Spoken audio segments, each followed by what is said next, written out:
Frans Magnes Suseno tadi menyinggung kalau sebuah kebudayaan atau sebuah masyarakat itu koruptif ya, banyak terjadi korupsi atau orang bisa berkarir atau hidup di dalamnya itu harus melakukan korupsi, maka yang bersangkutan tidak akan mementingkan adanya kompetensi, ya kan? Tadi ingat beliau menyatakan begitu. Makanya sebuah sistem yang masyarakat atau perusahaan yang sangat ingin bersih itu dengan sendirinya akan membuat kompetensi ini menjadi penting, karena orang tidak akan berkembang, orang tidak akan bisa bekerja kalau tidak ada kompetensi. Karena lingkungannya sudah menjadi PLN bersih tadi. Ya, makanya organ corporate university ya, Korpu itu diperkuat sehingga fungsi penguatan kompetensi, pengembangan kompetensi ini makin menonjol. Dan yang lain lagi bahwa pengembangan kompetensi tadi diarahkan untuk tercapainya target-target perusahaan. Nah, itu bedanya Korpu dengan Pusdiklat di situ. Jadi ada penekanan pada tercapainya kinerja. Jadi program training dirancang, diselenggarakan dengan tujuan untuk mencapai kinerja perusahaan. Nomor satu itu. Kedua, perbedaannya adalah involvement dari Board of Directors yang luar biasa yang ke dalam kegiatan-kegiatan corporate university atau pendidikan dan pelatihan ya. Kalau dulu namanya Pusdiklat adalah dipimpin oleh seorang GM dan para orang-orang yang membantu dia.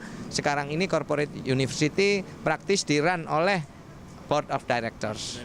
Ya, ini evolusi ya. Jadi kalau Anda tanya mengenai corporate university, Anda lihat bahwa ada perbedaan yang mencolok mengenai programnya, jenis trainingnya.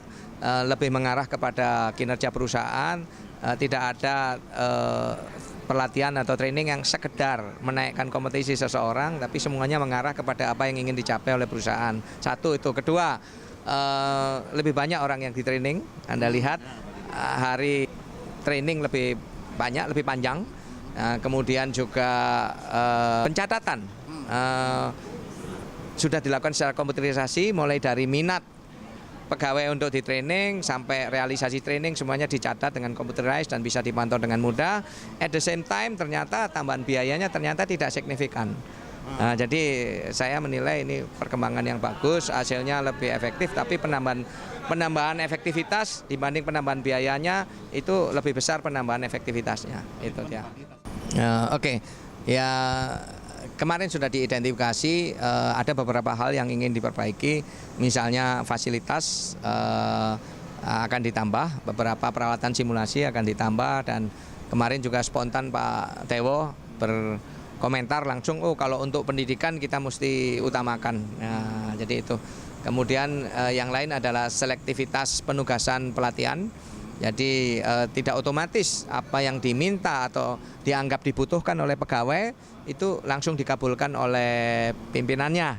Ya, jadi harus kemarin disebutkan bahwa kalau training mandatory, training wajib sudah dipenuhi 70%, baru yang bersangkutan bisa mengikuti training yang non mandatory. Jadi itu dari segi program trainingnya. Ini saya lihat ya. Saya kemarin ke Sabah ya, tentang MOU untuk kerjasama dengan PLN dengan Sabah Electricity Berhad ya. Salah satu direkturnya mengatakan ke saya dulu training jaringan distribusi itu di Pandaan. Jadi sebenarnya kualitas training dari PLN itu dari dulu sebenarnya di kalangan ASEAN ini cukup dikenal gitu. Dan sekarang kita mungkin sudah setara ya dengan Malaysia. Artinya Malaysia sudah setara dengan Indonesia dalam soal pelatihan.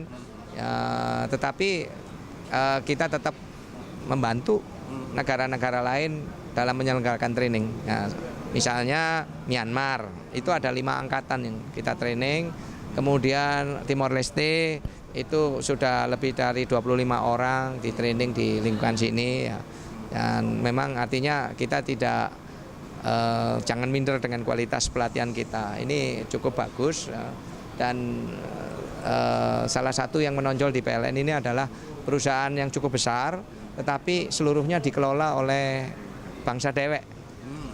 Tidak ada orang asing yang kita hire di sini, semuanya bisa kita lakukan sendiri dan itu semuanya bisa dicapai berkat program-program pelatihan yang kita selenggarakan, baik yang dilakukan oleh corporate university maupun on the job training. Jadi kita berlatih dan belajar ketika pada saat yang sama kita juga bekerja gitu.